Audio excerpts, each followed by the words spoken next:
And I'm going to give you one more bit of information right now regarding the shoulder blades. This is my little acupuncture model here. And so this is the back of your body. And as you can see, there are a lot of acupuncture lines that go down. This is the outer urinary bladder line. This is the inner urinary bladder line. This is called the due meridian.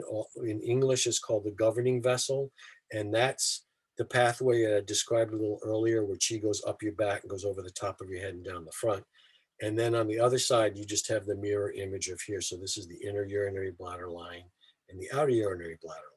So you have 5 main meridian pathways in this region of your body. Now here's where your shoulder blades are.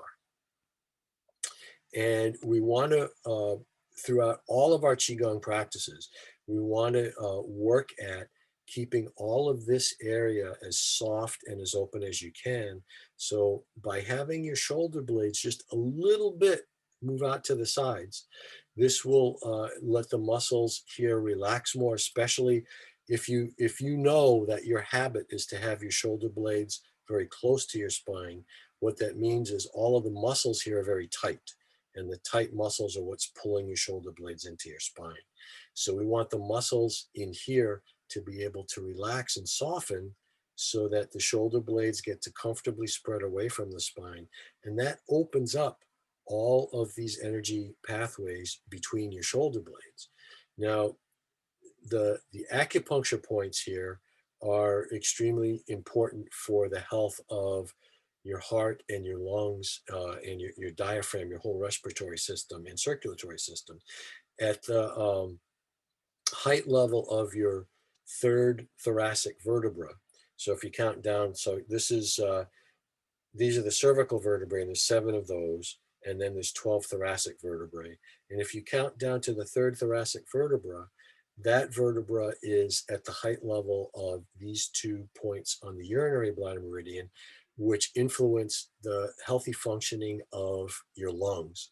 This is called the back shu point, or shu is a Chinese word for transporting, which transports energy into your lungs. The inner bladder lines here and here affect the physical functioning of your lungs. And the outer bladder lines have more to do with the emotional and higher level characteristics that are associated with the functioning of your lungs. Then if we go down to the height level of the 5th thoracic vertebra, we're at the back shu point of the heart. And again, the inner bladder line influences the physical functioning of the heart. The outer bladder line influences the emotional and other higher characteristics associated with the heart. And if we go down to the 6th thoracic vertebra, here is, this influences the pericardium, which is the membrane that surrounds your heart, protects your heart. And then if we go down to the height level of the 7th thoracic vertebra, this is at the height level of the points that influence the functioning of your diaphragm. So all of the energetics here influence your heart, the function of your heart and your lungs. So that's another reason why we want to keep all of this soft and open, relaxed, so that all of those organs get the benefit of as much chi that can flow into them to keep them functioning healthily on every level of your being. Similarly, at those same height levels, there are spinal nerves that exit out between each vertebra. And the spinal nerves innervate your lungs and innervate your heart and innervate your diaphragm. And there are some spinal nerves in this region of your body that also influence various of your digestive functionings. So the spinal nerves have a little bit more far-reaching implications than just the energetics, because the energetics address the heart and the lungs primarily. The spinal nerves also influence aspects of your digestive system. So keeping all of this soft and open is really very important.